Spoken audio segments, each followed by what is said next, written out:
And we are very much indeed live, I hope. Well, or as alive as I'm ever going to be. Mm-hmm.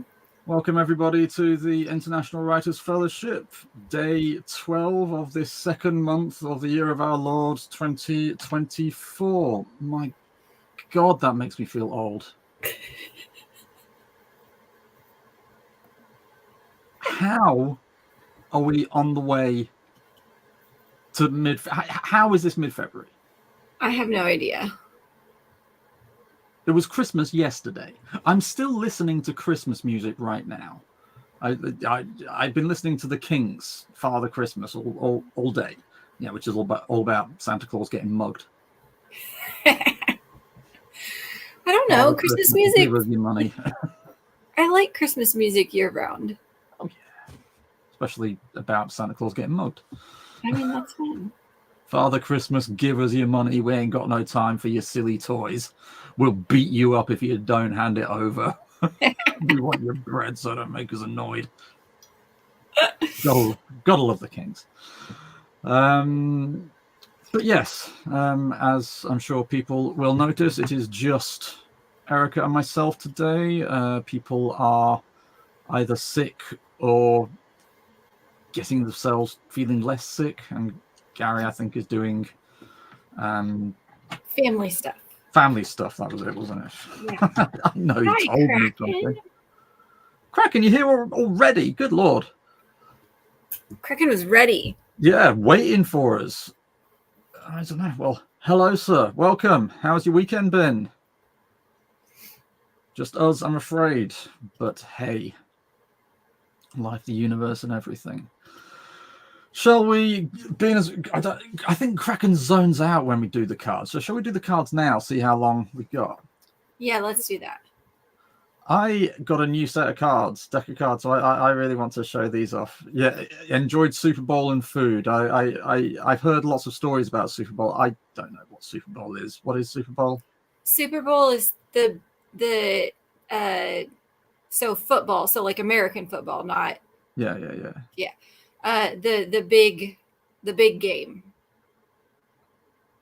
Oh, the big game. And so it was last night against the Kansas City Chiefs and the San Francisco 49ers. And the last I saw, because we're not a football family, it went into overtime. And then when I woke up this morning, I was like, oh, the Chiefs won. Cool. Yay. That's awesome. Well, I'm very happy for you. And yes, that has been the big thing. So Kansas City is partially in Kansas and partially in Missouri, but the Chiefs stadium is in the Missouri side of Kansas City. So, but Kansas, I mean, the Chiefs are most of people in Kansas's team, and that is the biggest news of the season is Taylor Swift is dating one of the players of the Chiefs. And I nearly said something really uncharitable then. Yes, Travis Kelce. I know who it is. It's just like I'm not a huge Swiftie, and I'm really not a football fan, so I don't care about any of it. Whereas it's a really big deal to people. Okay, because I'm not a Swiftie, although I become one every time somebody says something dickish about her. Because but like I was going to be a bit uncharitable, say, oh, so her boyfriend's on the field. That doesn't narrow it down a lot. She's had quite a few, hasn't she? I mean, don't be good for her, but why is it so special that he's on? Why is that? Why has it become a thing? She was shagging Tom Hiddleston at one point, wasn't she? That's all I know.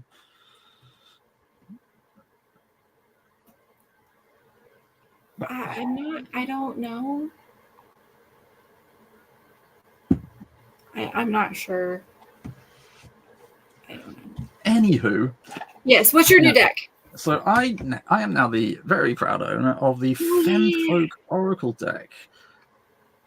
I love these cards. They're I don't know why. They're very simple. They're very minimalist. but they're just, I don't know, there's just something about them that I really like. So basically, each card has a female figure from a world folklore on here, and an associated interpretation according to said. But sometimes I think simplicity has the most beauty in it. Yeah, 100%. And like I say, the art in this really it just speaks to me.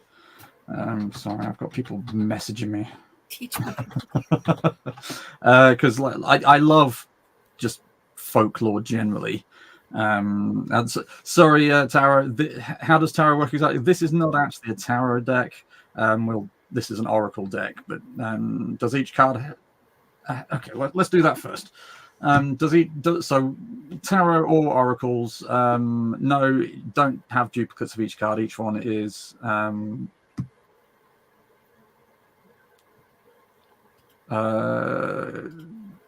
sorry, 1 minute. I've just clicked the wrong thing. Sorry. I'm having one of those days, guys. Seriously, I'm shattered. I just sent. Oh, God. Anyway, so no, each card is unique, and therefore, when you join it, when you draw it, it has its own little meaning to go with it, should I say? And you just read what comes up, interpret it howsoever you choose, and it's my and I am not I do not know a lot about tarot, but this is my understanding, and I could be very wrong, that when you shuffle them and then you lay them out, like they can be laid out upright or upside down, and like a true tarot reading, those would have different meanings whether they're laid out, how they were drawn and laid out, correct? Yeah, I mean, Okay.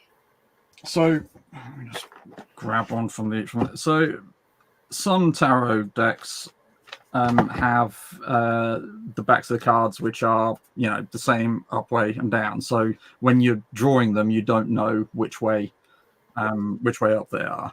And as Eric was saying, yes, you draw them, and depending on whether they're upright or not, it's basic. The card is about the same thing, but it's the interpretation is more about how you. So a big change. So one card could be about a big change coming. Upright, it's you're looking forward to the change. Other way around. Reverse would be, you're hiding from change, something like that. Interesting. I don't like using reverse rules because I'm good at seeing the negative in my life. Thank you very much indeed. I need positive messages. Well, and I just like to interpret him the way I want to interpret him, and take what someone once told me long time ago about a church sermon. Take what you need and leave the rest. Oh yeah, that's what they told me about the poor box. I was not supposed. Oh, sorry. And I really liked that. It's like, take what you need. I mean, it's like from the interpretation thing, like take what you need and leave the rest. And that's kind of how I like. Whereas, okay, we will get to the cards, Kraken, yes. Don't worry. So this is what happens when it's just me and Dan. Yeah, exactly. We just talk about random bullshit that has nothing whatsoever to do with writing, and I love it. We're going to be on a panel together soon, aren't we? About D&D in therapy. Yeah. With another friend of mine, and two friends of mine, Charlene and Isaac, and another chap who I haven't met. So yeah, that's going to be mayhem. But yeah, so I grew up in the military, and the padre of the regiment we were attached to was the most cynical vicar on the planet.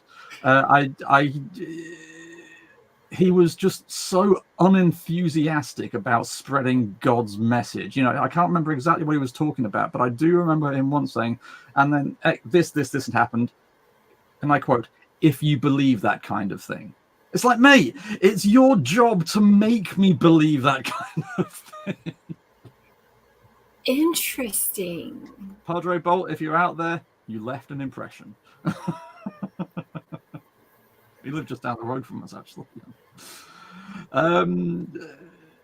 Yeah. So yeah, same approach. Take what you want and leave the rest. Anyway, so yes, let's take one from the Femfolk Oracle deck. Ooh. Just we have Circe. Ooh. So why is that not zooming in? Oh, cracky! I'll just get rid of that. Why is that not? But anyway, Circe is. Why is that not zooming in? Anyway, Circe is, I can tell you from that, just without reading anything, is a figure from Greek mythology. She was in the Odyssey. She turned Odysseus and Odysseus's crew into a bunch of pigs, and obviously fell in love with Odysseus and etc. But let's see what it has to do. But see what I mean about it's just really all of the. Just picking another one. All of the art is in that style, but I just, it's the simplicity that speaks to me. Yeah. Anyway, Circe. As the Greek goddess of sorcery, Circe is known for her proficiency with magical transformations, illusions, and necromancy. She was born of the Titan Helios and ocean nymph Perse, blessed with the ability to weave divine enchantments however she pleased. She is most famously featured within Homer's Odyssey, where Greek hero Odysseus and his crew make their way to her island of, I can never say this word, Aeaea. Aeaea. How do you say that word? Anyway, Just like after the Trojan War. Once they make landfall, she transforms all of the men except Odysseus into various animals, depending upon the innermost traits that define their true natures. Circe urges you to look past the illusions and find the power in reflection. Just as the Greek enchantress transforms Odysseus's crew into wild beasts based on their true natures, the negative dialogue we allow within ourselves on a daily basis changes the way in which we perceive our reality. We fail to recognize the delicate balance between inner and outer turmoil, allowing the mirror image of our negativity to reflect into the physical world around us.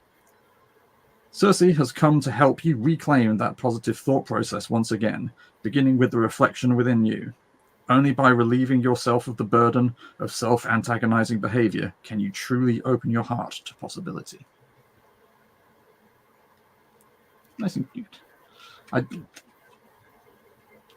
do like that presentation is throughout the book, as in this female individual has come to help you with something. It's cute. It's nice. But yeah, so Circe and transformation and being open to reflection. How do we interpret that? Kraken, I would love to say I know what you're talking about, but I'm afraid I don't know about Game of Thrones. We're working our way through it, so Kraken, no spoilers. And she is not my favorite. Is she the one with white hair? No, but she is literally awful. That's literally the only character, the only female character I can think of is the one with white hair. That's Daenerys. Yeah. Anyway, so I don't know. I think about like that kind of concept a lot. The concept of reflection and you know, the my daughter's therapist gave her homework of like, my daughter has a lot of negative cognitions, like a ton. And so my dad was here this weekend, and when he comes, he stays in my office. And so we have to move my office chair into my daughter's room so that there's room for the air mattress. And so I was in getting my chair, and I saw the negative cognitions lists hanging up. Oh, sorry, before we just to interrupt, but it also comes with this really cute little bag that the cards go in. It is a pretty bag. Anyway, sorry, carry on. Well, and just like the negative cognitions and the things that we tell ourselves, and taking the time to really, I mean, I don't want to like reflect on those, and are they true? And, you know, because the things that we tell ourselves have power, and then those thoughts that we have can have, like, they can become truths that we like, the lens we see the world through, and it just like is this domino effect. And Yeah, I don't know, I like that card. I like that card. yeah, I love the deck. I mean, all of the decks have that there's just a spiritual touch to them. I mean, obviously there is in all divination stuff, but it's, I don't know. There's just, I saw the deck months ago and just pre-ordered it, and no, you can't have it. It's mine. Get your own. You've got so many of them. You don't need that. But yeah, I just love the art style, and just like I say, just the. I mean, in terms of writing, being as we are officially a writing show. I mean, when was the last time we spoke about writing? I don't know. But well, and I think that it can kind of go back to the last conversation we had about writing, or one of them, about, you know, taking feedback from other people, and but also like being true to ourselves and true to what then, you know, what the heart of our stories are. Yeah, that's a really fantastic way of looking at it. I hadn't even stopped to think that far into it, because I suppose for me the reflection is more on the, I'm struggling at the moment. I got into a bit of a routine, and then just like, can't be asked. I've got too much on, and so I fully intend to write every day, and then it comes. It's like, I'll do that later. Yeah, and then of course, but the problem is, I do my writing even if I try to write during in the day, does not happen. I don't know what it is. I just can't do it. 9 o'clock, perfect. But of course, if I leave it later, if I start writing at 9 o'clock, say I'll do it later. There's no later. It's bedtime then. But because we've been talking about this tarot story for ages, I love the concept I have for it. I am so keen to write it, but it's hard work. I don't wanna. Yeah, I actually am one step further in that I laid out I printed out the 2 different prompts that I'm interested in writing, and laid out the cards in the order they told me to lay them out. But that's as far as I've gotten. And took a picture of what the cards were, because Which cards are we talking about? Tarot cards here, or tarot cards, yeah. Yeah. So that I could tell the story. So I suppose for me, Cersei is saying, is she saying reflect on why you don't want to write it? I'm just conscious that here and now, I am an author who isn't writing anything. Yeah. And I haven't been one of those for a while. I've resolutely been a professional author for several years, and now I'm just like, ugh.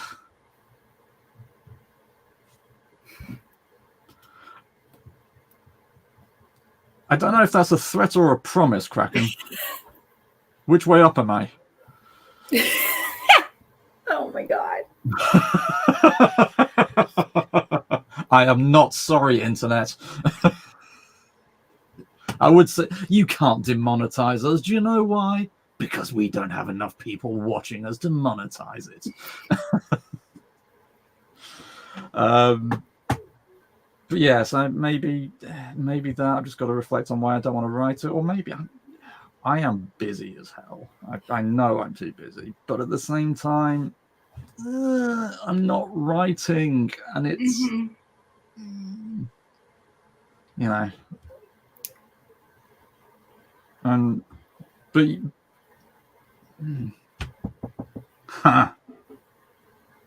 sorry, it's interesting. Circe, obviously a Greek goddess. The story I'm writing is not writing is set in Greece, in ancient Greece, in classical Greece. Oh my, okay, so there's no.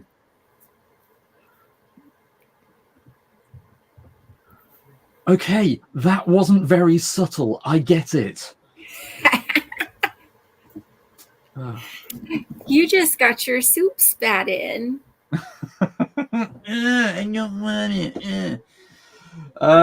So what are we doing today then, Erica? It is 20 past the hour. We have Kraken and somebody else with us. Hello, whoever you happen to be. Nerd Adventure Therapy. I don't know how she found us. Hi. I mean, that's so kind of me and you.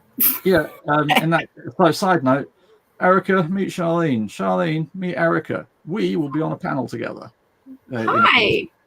So this. Oh my God, help us if I ever have you two on a game together. God. Just the thought alone. Mayhem. Utter mayhem. But yes, so we will be on. I've already forgotten the lady's name. A panel set up by somebody else from Facebook, and everybody is going to be talking about D&D and therapy, which oddly enough is what I was doing earlier. I was teaching. I mean, for the UK, 37 people is a lot of people. And I'll get paid for teaching. Oh my God, I'm a paid teacher again. Jesus. But yeah. So yeah, it'll be a hell of a lot of fun. That's exciting. Oh yes, Elizabeth. Thank you, Charlotte. Yes, Elizabeth is the one organizing it. Yes. I remember names. Psychology for Geeks. See, yes, well done. This is why we have people who know what they're talking about watching us, because I gave up trying to know what I talk about years ago. It just doesn't work out well. Yeah, I just have to, I haven't had, after we meet, I will be able to click things together, but until then, it will not click for me. For years, I mean, there were people I met every day for years when I took my son to school, and it reached the stage after several weeks. Hey, you, how are you? Yeah, because it was like, I've known you for so long, I cannot admit to not knowing your name. How are you? And then it's when people come up to me and go, "Hi, Dan, how you doing?" I'm like, this crazy person's talking to me. He knows my name. Have you been stalking me? I will take you outside. Me, all not right. A person. What was the name of your tarot deck again? Oh God, no. I'm not saying I'm going to get it right now, but you may not be saying it. No, I'm giving myself a budget, a monthly budget of things that I can get, and there are things that I need that are like have to haves for work.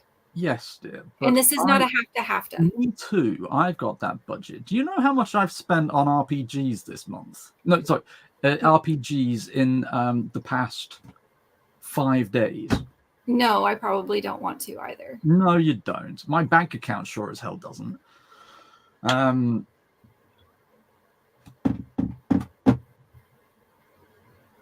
Yeah. I mean, I could just rewatch it. You could just rewatch it, but the Thank you. Femfolk Oracle deck. Thank you. Beautiful cards, lots and lots of. Oh God, that's a nice one. Ooh, pretty. Lots of prettiness. I would be completely fine writing. We could talk about writing stuff. We could. I really don't care. Well, it doesn't matter. What would you like to do today, Dan?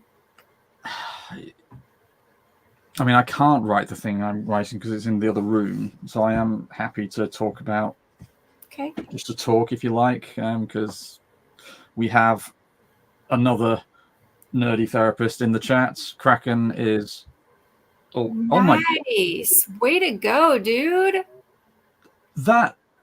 You told us 2 minutes ago that you had like half a dozen words down. How in God's name did you manage that? That is awesome. See that, like, I salute you, sir. That is amazing. I have got to find the motivation, the body doubling, the something that November elicits in me. Yeah. Because last month I did not meet my goal, which Sorry. I am okay with. 2 words, same difference. I mean, the point is you've written 2K since you last told us. Do you know how many words I've written since you last told us that? It begins with Z and ends in nothing. Kraken, that's awesome. Yeah, but it feels so dumb and it's like, no. No, both of you are writing at your own pace. No, I'm not. Or we're just not writing at all. Yeah, exactly. I'm writing at somebody who isn't an author's pace. Well, maybe I can tell you exactly how they do it, mate, because George R.R. Martin doesn't write either, and Tolkien took 40 years to write Lord of the Rings. So we're on to a winner. Yeah, exactly. Yeah, so no, that's what we're doing. We're writing at Martin's pace. That's what we're doing. We are writing at the same pace as one of the most successful authors on the planet. Or we both have full-time jobs and families and other hobbies, and I mean distractions. Yeah, I don't know what that feels like at all. I have no distractions on my time. None whatsoever, he says. But oh god, yeah. Yeah. So much shit. So yes, I hear what you're saying, but nevertheless, it's just I want. Kraken, you make me happy. Right? Seriously, the things that we want to do, and then like when we have the time to do them, there's like this block. Well, it's like sleep, isn't it? I don't know. I mean, I'm a chronic insomniac, so I'm just lying in bed awake until 5 minutes before the alarm goes off, and but yeah. I mean, this is not new to us. This is not a unique situation, but it's still frustrating because these words want to come out. And they want to go down on the paper. It's not helped for me personally by the fact that the writing process is my least favorite part of the whole process. I love editing. Once it's down on paper, I love it, and I know that actually makes me weird in the writing world. But I've got the oh, hello. Hi Arnold. Arnold. Hey Arnold. I see what you did there. I've lost my train of thought. You love editing. I love editing, yeah, because it's so much easier to go copy. Sorry, highlight, delete, as opposed to for 2 hours, and plus I don't know. I've said it before, and so I do play the broken record, but the editing is where I transform what I've written into the story I wanted to tell. Mm-hmm. And again, apologies for the broken record, but I just love that. I love seeing it become what I imagined. Yeah.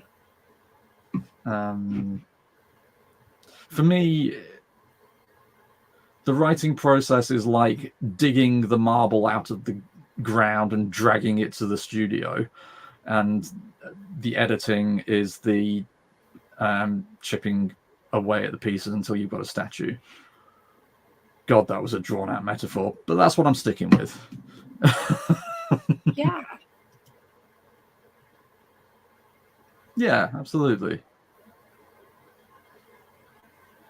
Yeah, I completely agree. It's just like I don't have to think as much. I can just lay back and be my own reader, if that makes sense. Mm-hmm. And I do. It doesn't happen it happens more now than it used to, but I do enjoy that bit where you read something. Do you know what? Shit, that's pretty damn good. I like that. Doesn't happen very often, but it's when it does, it's like, I am fucking God, y'all. I went back and read a few of my fan fictions. I needed a break from what I was reading, and so I went back and it's like, I just want to see what can't remember exactly what this story was all about. I just want to, and a couple of them had me in tears. I was like, damn, this was good. Yeah. No, I'm more almost. Oh my God, he really did kill it. He killed that guy right in the face. Awesome. Yeah. Well, and I think for me, that's part of why I'm dreading the editing process, because I know, like, during the editing process for me, I'm going to, well, and I don't even know if it's technically the editing, like going back through it the second time, because I have this whole fight scene cheat sheet, like how to write a fight scene. And oh my God, why do I not have that? Tell me. I mean, I will completely ignore it, but I need it. Email, please. I will see if I can figure out where I found, but like,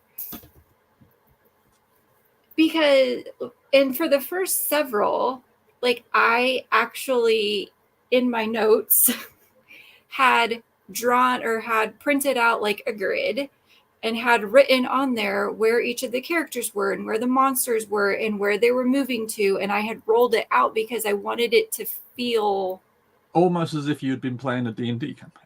Yeah, like I wanted it to feel somewhat authentic, but at the same time, over 5.5 years writing that many battle scenes, that's going to get so freaking boring. Yeah, I, for me, it never grows old. And he killed that guy, and he chopped off that guy's arm. Oh my God, yeah. Then the foot went. Then he stabbed him in the balls because why not? And so, yeah, I need, like, I very much need to understand how to write, because that is not my strong suit in the least. I will show you the book that changed my writing life, purely because it showed me that the type of story I wanted to write was out there. You know, it gave me permission to write the kind of thing I wanted to write. But also, I keep picking it up and others in the series just to read through the fights to see how well he did it. And that is The Winter King by Bernard Cornwell. And Jen and I fell in love with Bernard Cornwell together. I introduced her to these books. And I mean, without Bernard Cornwell, we wouldn't be here. And that we wouldn't be doing this because Jen and I wouldn't have been friends. And it would just... let me see if I can find something. Because right now it just says battle in all caps and it's highlighted yellow. And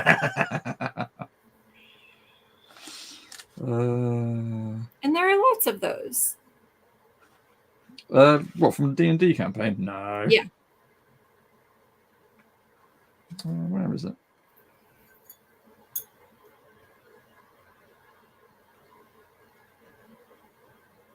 And then, adding in magic into it and what that looks like. And then kind of, I'm having to come up with my whole, basically a whole magic system of my own, because I can't use anything. Words, the fight scene that I was going to read. So maybe not. But I just stopped halfway through because I was aware you were talking in the background, but I was like, oh my God, this is so fucking good. So stop. But no, just find a book that you read that you love the battle scenes in and pick it to pieces. I mean, word by word, sentence. How many words does the author have in a sentence? How many sentences in a paragraph? What happens here? And, in relation, just do that.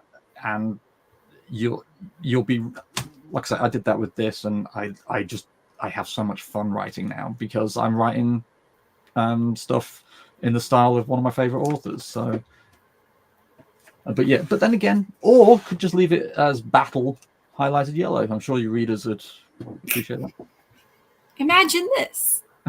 There is a battle, but yeah, magic complicates things, doesn't it?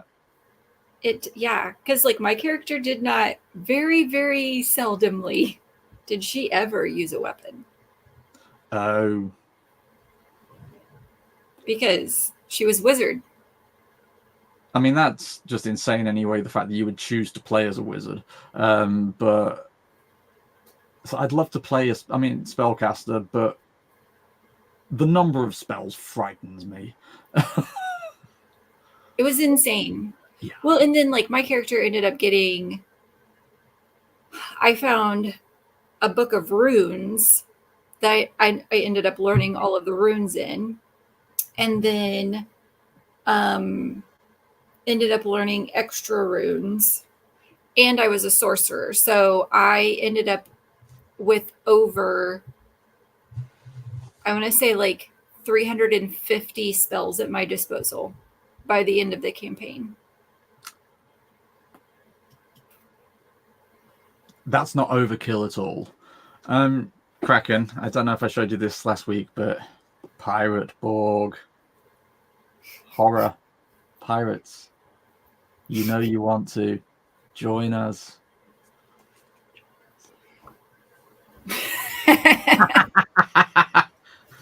We've got him! We've got him! He's ours! We have hooked the Kraken. Let me just... It is called Pirate Borg. It has a motherfucking skeleton pirate on the front. Amazon is open.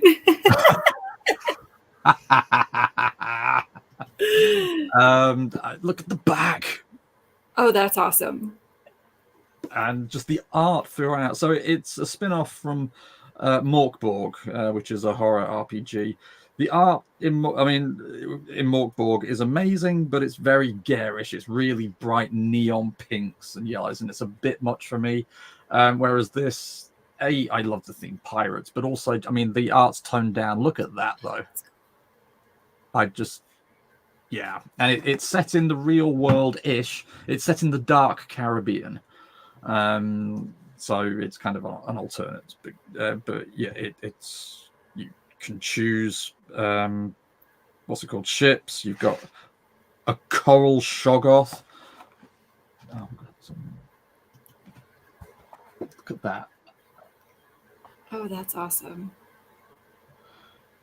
I don't know what that is, but I want to kill it. So yeah. I didn't. This isn't what I bought in the past 5 days. I bought that the week before, so I've just realised. Oh my god, I spent even more money on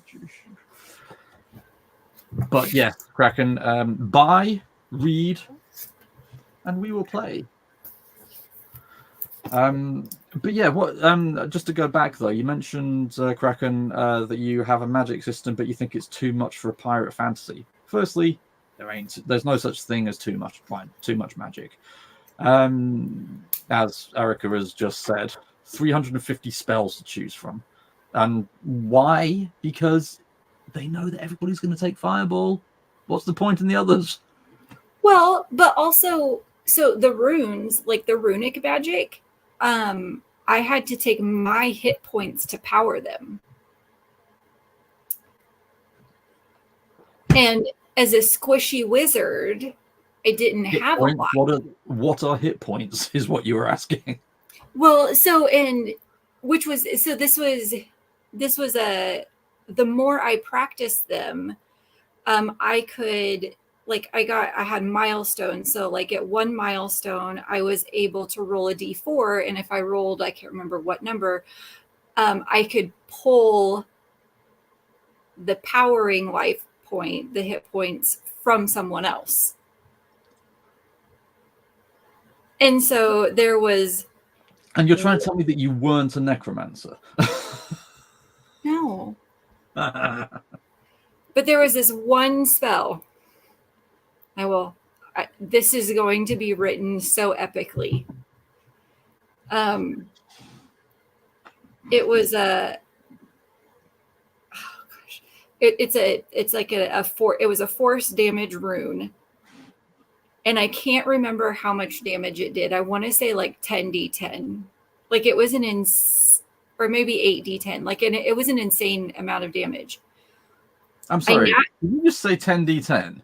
Yeah, it was a lot, but I was like, we need to kill these guys, and I had just enough hit points to be able to like cast this with, it was possibly going to drop me to 0, but I was going to do it because this was the big leader dude, and we needed to get away from these people. And I'm like, someone will heal me.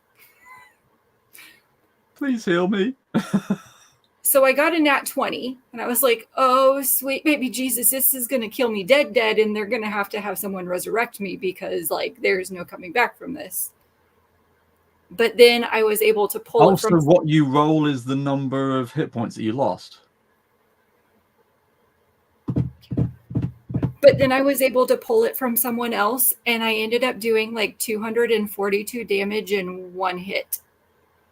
Needless to say, his head exploded, and that was like my favorite moment in the whole campaign. I did that. It could have been very bad for my character. But it was fun. I love that so much. That is awesome. So I think like with magic systems, like there has to be a cost. They are. Yes, they are. Head explosions are indeed the best. Yeah. Why is there not a spell just called Head Explosion? I mean, that was in The Boys, wasn't it? There was a character who just made people randomly explode, I think. Oh, I don't know. I'm sure, yeah. But yeah, I think magic systems, there has to be a cost. Like I think even with D&D, and I'm kind of changing the system a little bit in even what I'm writing is like if my character is holding a cantrip, let's say like light, for hours upon hours upon hours upon hours, even though it's a cantrip and it doesn't take any magical energy, like she's still expending energy to hold this spell. Like, yeah, it's going to have a consequence. Yeah, I'm a big fan of vague magic systems. scientific or technical magic systems are very much in vogue at the minute. You've got Brandon Sanderson, who minutely details how his magic system works. I've never read any of his. Well, I've read a couple of his books, but not many because they are so long, and I am so dyslexic that he frightens me. The man terrifies me.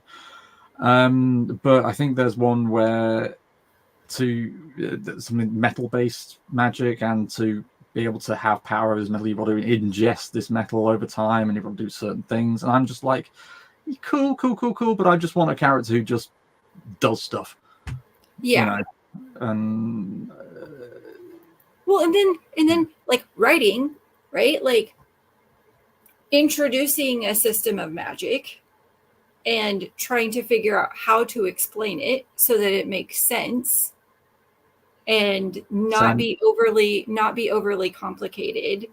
Yeah. So I've written a series of stories. I nearly said a series of stories. I mean, who did you think it was? Sean Connery. A series of stories about a fantasy special forces unit, of whom obviously one of them is a spellcaster. His power is ice magic, and that's it. He has power over cold, and I just if I need him to be able to change the direction of the wind, cold does that. So he just. I'm not going to explain how he does that, but he does it because I need a volley of arrows to not kill my characters. So just a gust of wind goes and it hits somebody else. Job done. Whereas personally, if I were to get too lost in the system, I'd have to explain everything. And that would bore me, let alone my readers. Mm-hmm. Plus, let's remember, I mostly write short fiction rather than long epic stories. Yeah, so then like finding the balance. Yeah. And like also with the battles and like finding balance. The favorite spell I have ever written, it was in a story I wrote called Wizardfell. It marked the death of a character. But the main characters didn't find out until afterwards. But the spell was a giant sword of fire just stabbed down from the heavens into the ground. You've seen that image of people just getting a sword and stabbing it down. This was that. This was the mega sword from the Power Rangers, the power sword from the Power Rangers, 10 times larger, made of fire, just jabbing into an army of skeletons and just utterly decimating everything beneath it and around it. That's awesome. It was. It really was. Very cool. It's a shame he died, poor guy, but I had too many characters. I needed one fewer character. I mean, that happens. Sometimes characters need to die so that other things can happen. The best word in existence. I mean, it isn't a real word, but have you ever heard of Asterix? You've heard of Asterix? Like? No, Asterix, not asterisk. So Asterix is a series of comics set during the Roman era. It's about a bunch of Gauls who have a magic potion that allows them to always win battles against the Romans, and it's comedy, and the Romans are always trying dastardly ways to and are just completely terrified of Asterix and his best mate Obelix.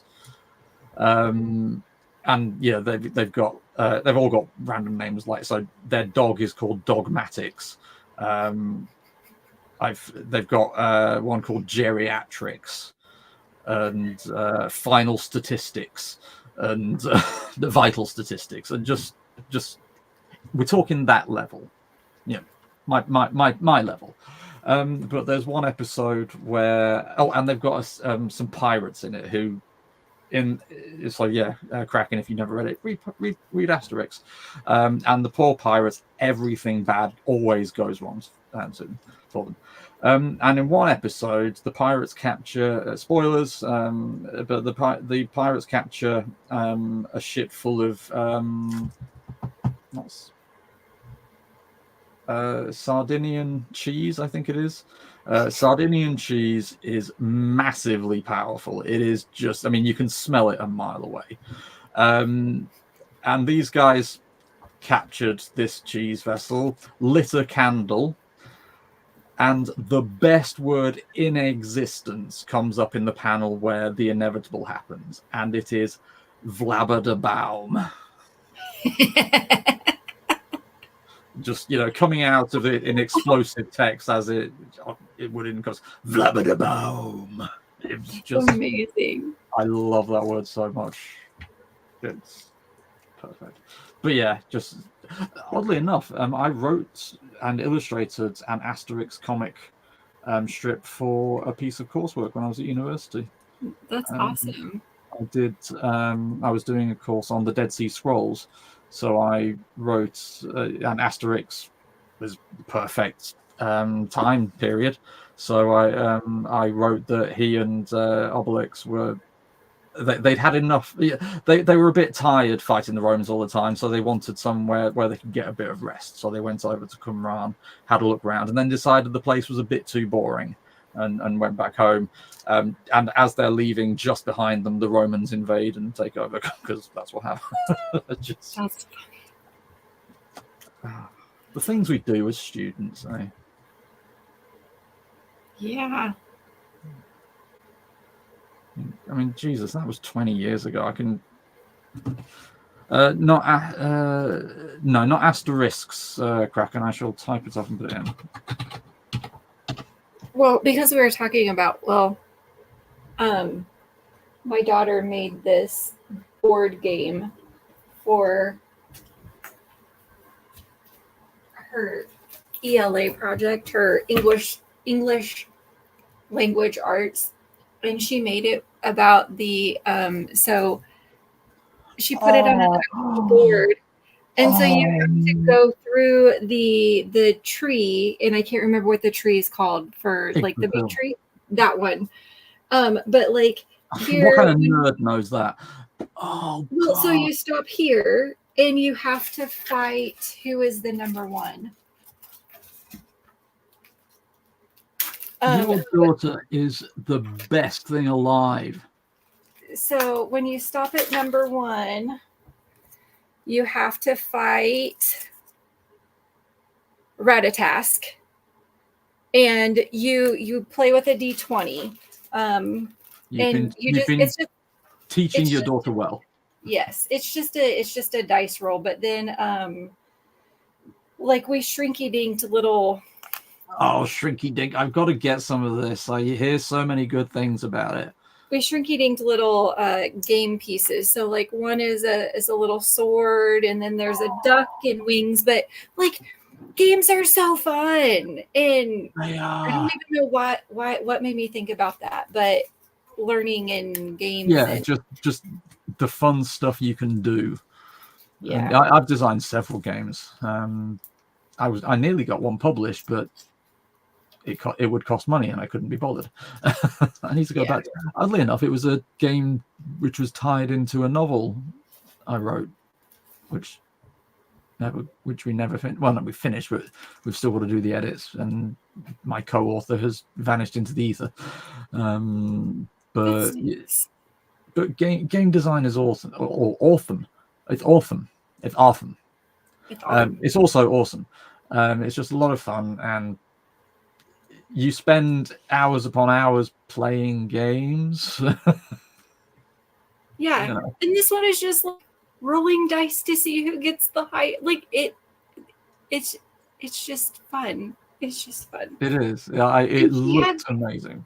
Well, and we were playing a lot of God of War at that point in time. Okay. And so I she just assumed she'd been watching Thor. no.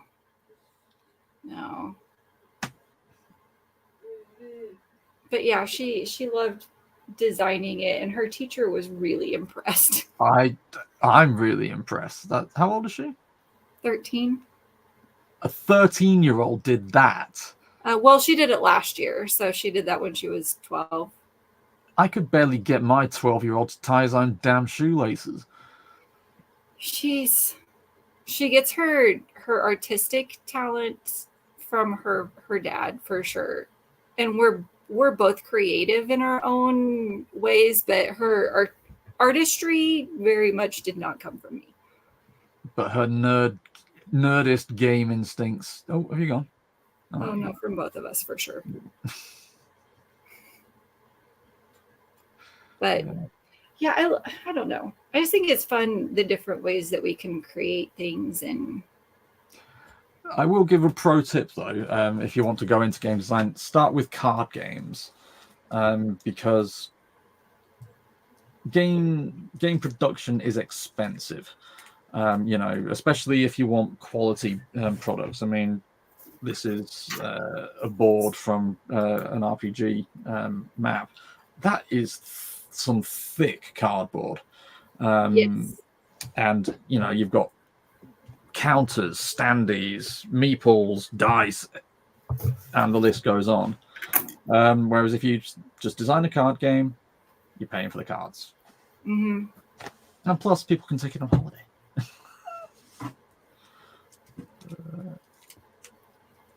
Maybe we should have a proper chat about designing games at some point.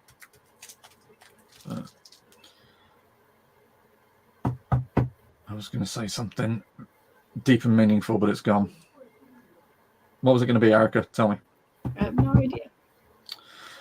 Fine, I'll figure it out myself. It'll come back around. Sorry? I said it'll come back around. It will as soon as we've stopped recording.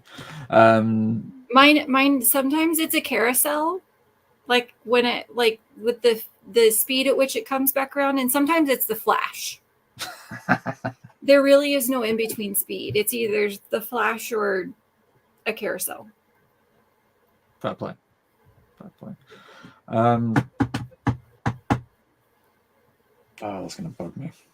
But yeah, and just that's what we were talking about, Asterix, weren't we? And that's and designing stuff as kids, and then just do it. And yeah, just getting lost. And how do we get to Asterix? Vladimirbaum. That's how we got to Asterix, and we got to Vladimirbaum because of giant swords coming from the sky and decimating armies. We got there. We figured out. We backpedaled. We figured out what we were talking about. Giant swords coming from the sky because we're designing our own magic system. Kraken, tell us some of your pirate magic, please, and save us from my madness.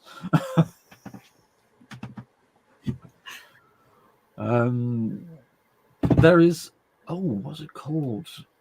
There is a D&D campaign setting which is stunningly beautiful, but I don't buy it. I didn't buy it because I don't do D&D stuff anymore because, reasons.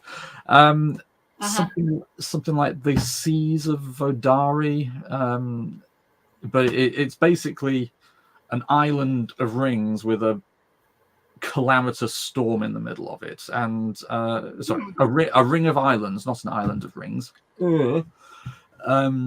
And so there's a lot of sea travel, ship to ship combat, and then there's a second supplement beneath the Seas of Vodari. I think it's Vodari. Let me just Google it. Yeah, the Seas of Vodari. Let me just an island of rings. Oh, sugar. Yeah, I haven't.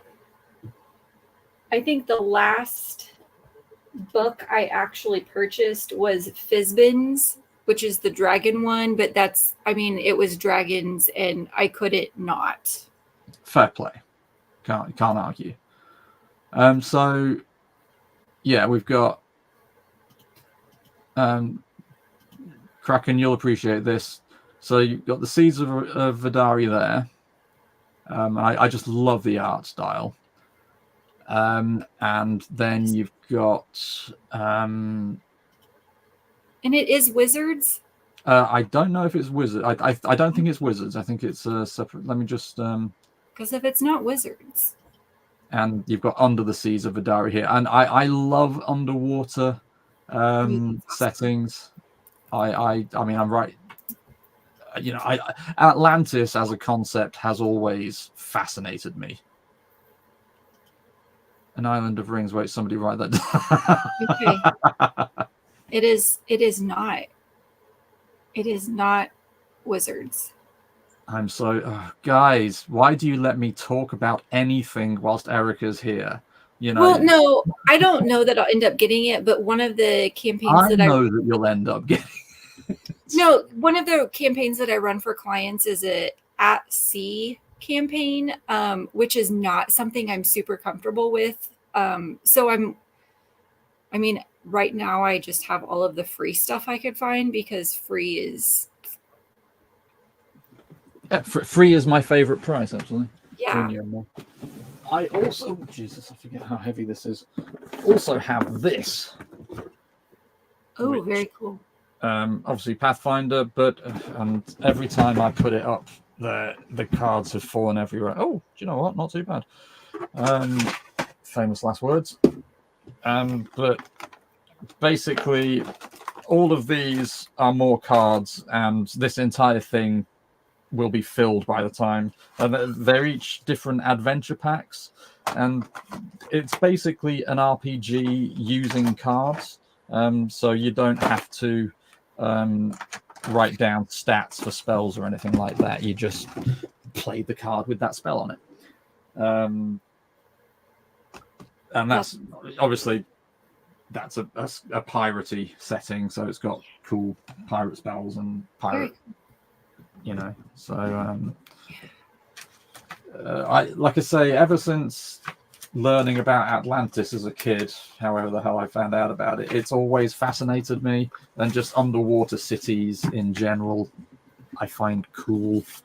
Mm-hmm. And the number of underwater based stories I've written, so that that series of stories with the giant sword of fire, I've written an underwater story for that, where they go and train a bunch of murderous mermaids, because that's hilarious. Amazing. I think I've shown it to Amber, actually. You can read it if you want. I mean, send it to me when I have a moment. I still have one sitting in my inbox. For me? Uh-huh. Might be the same one. I don't bloody know. I'm so glad that I can remember things that I've done.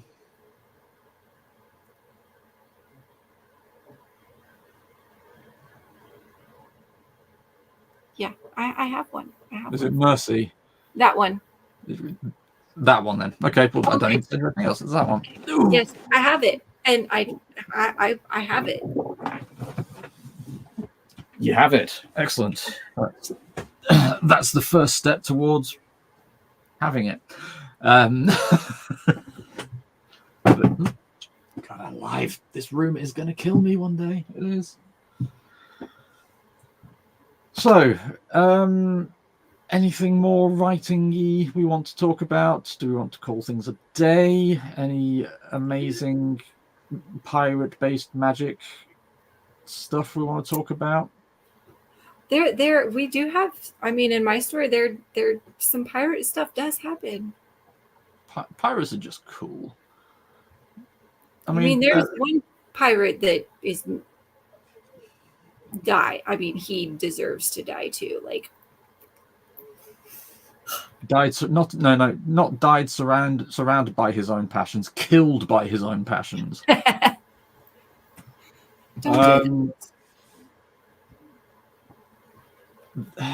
See, I haven't read the books because I'm not a huge fan of the author, but Robin Hobb wrote a series of books called The Live Ship Traders, and that's about ships who come alive, basically. But there's some pirates in there, and there is apparently some very, very dark stuff in there. So, trigger warning, I think, is advised before going in there. But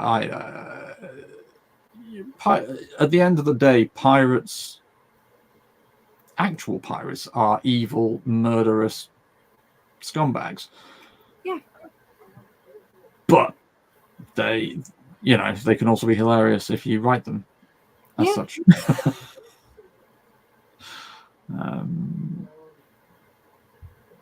Pirate magic. I like pirate magic. I want pirate magic. Ooh.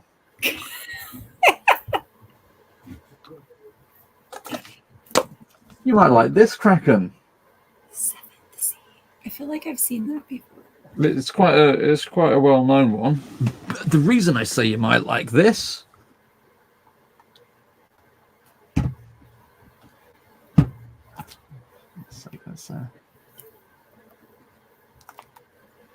Look at that cover. Just look at it. I've never played this game actually because it's a bit. It's quite heavy. Not complicated, but at the same time not complicated. Charlene saying, did you see Our Flag Means Death? Yes, I did. It was batshit crazy, I think is the only appropriate phrase. I have not seen it, but I have also heard it is amazing. It is on my list, but right now I have to schedule time to watch Game of Thrones, and so that's what we're working our way through right now. So it is on the list. I'll get there eventually. I've watched a bit, but I have so little free. Like yourself, it's like I have so little free time that it's a case of, I really want to watch this now. Okay, that means I've got to stop watching this. And well, in family time right now, we're watching The Owl House because my daughter wants to. That is so cute, The Owl House. I love it. She wants to cosplay as something next month at Comic-Con, but it's not a character that shows up until the end of season 2. So like we have to binge so we can get there really quickly so that we have enough time to make her cosplay costume before Comic-Con in less than a month. And so that's what we've been spending most of today doing, because since she didn't have school. And good choice. Oh my god. I mean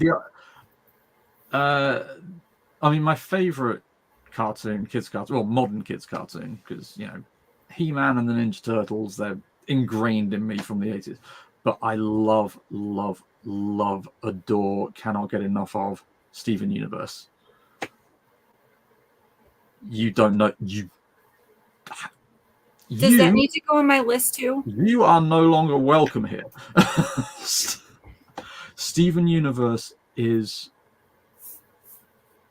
magical in every sense of the word. There are precisely 3 recurring characters who are male. The rest of them are all female, and there are plenty of same-sex relationships. They have magical weapons that come out of gems. The music is otherworld. It's so good. The music. Watch it, please watch it. It's on my list. It's I've seen it dozens of times, and we'll see it dozens more. It's just okay, wonderful. I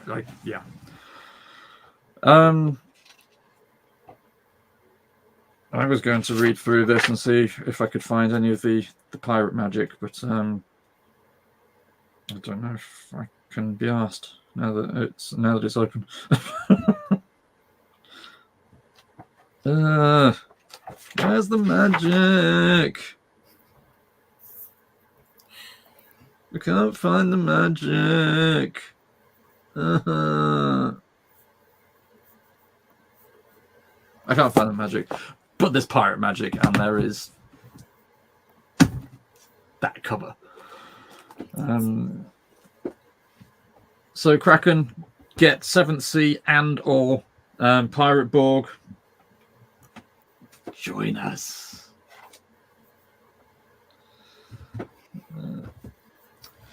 Anything you would like to add? Oh, here's a good question, and then we will call it a day. The perfect pirate spell. What do you think? Come up with a perfect pirate spell. Kraken, if you're still with us, I mean, without spoiling your work, obviously, if there's something you think is super cool that pirates could have, let us know. I don't know why, but something with X-ray vision is coming, like automatically came to mind. They've got there's gold in that Var boat. I mean, wouldn't that be like, being able to just scan do a scan? Super useful. This isn't the one I'm going to suggest, but one spell client and I came up with actually because they had a sea-based character was a magical rock that floated, and so you could put the rock outside your boat, and it just kind of, the boat always stayed where it was. It didn't drift anywhere. So that would be a helpful one. But I was thinking more on the lines of something to do with the skull and crossbones, as in like you've got it on the flag and it leaps off the flag and bombards your enemy, or something like that. Fire the skull and crossbones, like a Kamehameha shaped as a skull and crossbones. Yeah.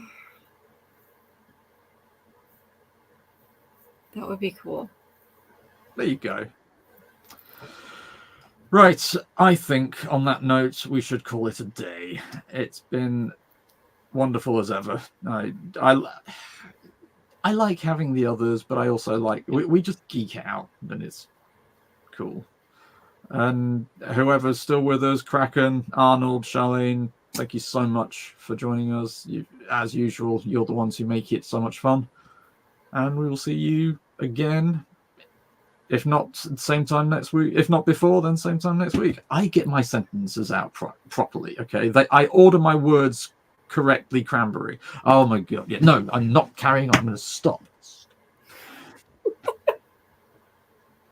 Bye, Erica. Speak to you offline. Guys, thanks so much. We'll speak to you soon. Cheers.